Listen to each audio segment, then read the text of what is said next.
the ending of the film, this reunion of man and wife, is in this atmosphere of very sparse. It's a very sparse soundscape. It's the conceit is that they're spending the night in her aunt's cabin, and they're both in separate bedrooms that are linked by a door that keeps blowing open because the wind is blowing, and there's the door rattles because the lock is not great. So they're both being kept awake by this rattling lock, and so that whole scene is just defined by these long stretches, no dialogue, and it's the wind blowing and the lock is rattling, and you're just immersed in this, in the realism of this setting, and it's pregnant with their desire and their confusion and just all the again, I keep saying electric in my comments on this film, but this is it. This is where film, its poetic potential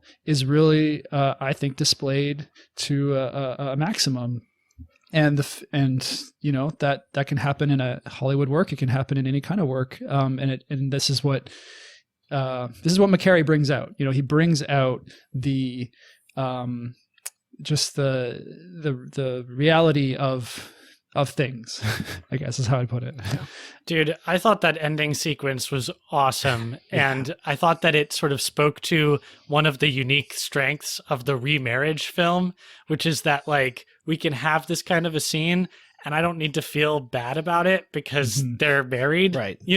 Where in any other context, this would be like a My Night at Maud's or something. And I would be filled with all of this moral dread. Right.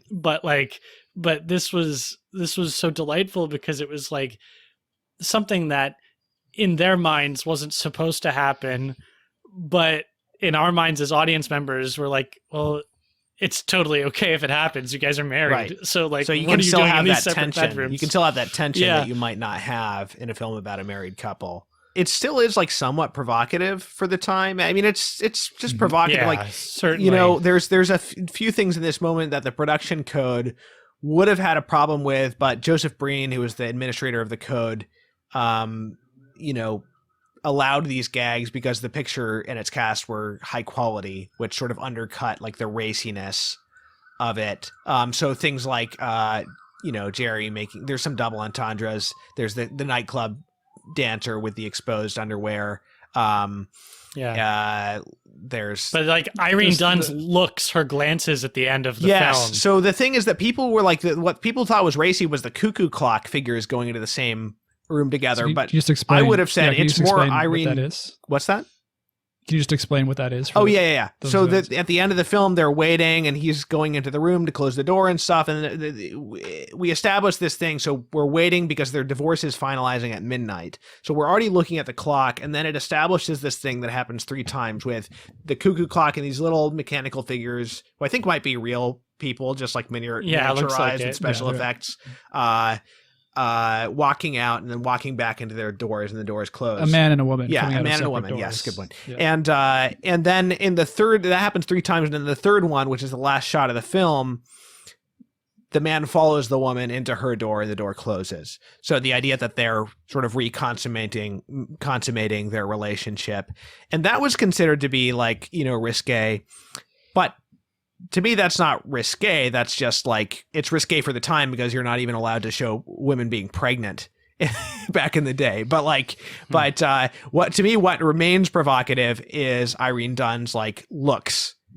And that is, I don't know what you guys thought about that, but it definitely remains provocative. And you do feel a little bit they are married. So situationally it's fine, but it's just it is slightly uncomfortable viewing. Yeah.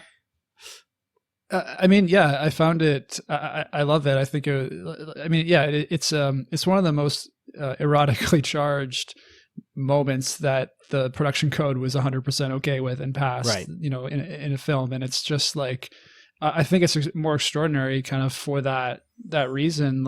And in the appropriateness of it, as you said, they are married. There's something very real being expressed in this scene. And I love that they were very frank about it, and there's a frankness to the final shot. It's jokey, right? But there is, I think, something beautiful about it. This is about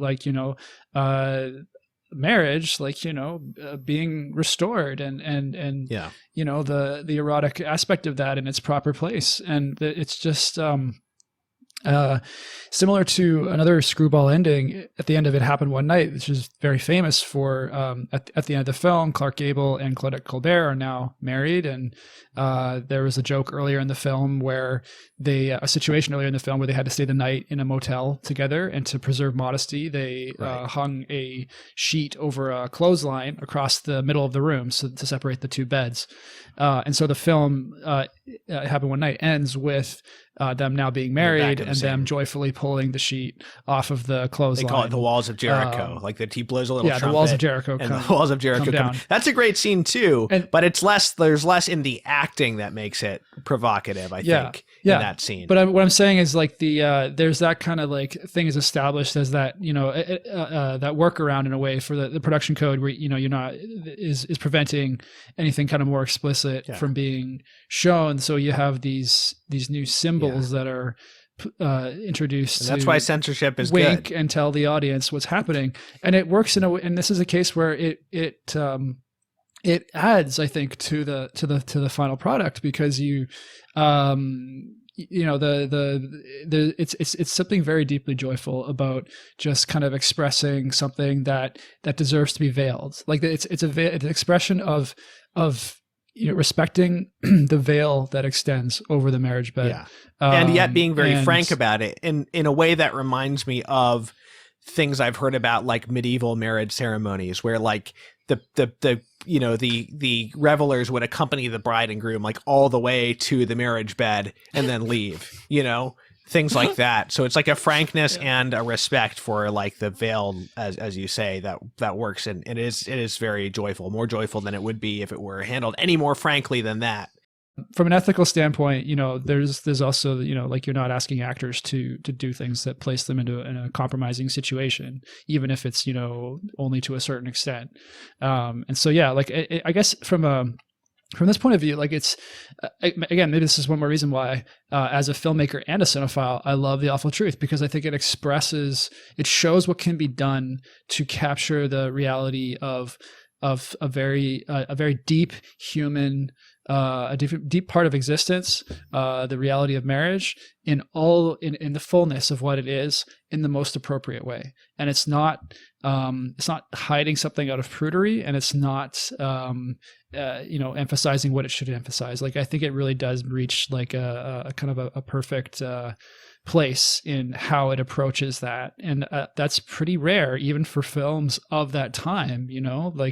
Some other films kind of come close, but some of them, others, they stick more to the kind of the double entendre kind of thing. You get a bit more of that kind of, so they get a bit more raunchy or whatever, and it never really they may not cross a line, so to speak. But The Awful Truth is, I think, it's one of the rare films that can talk about these things. It can talk about, or it can express the erotic aspect without crossing a line. And I think that's one thing that makes it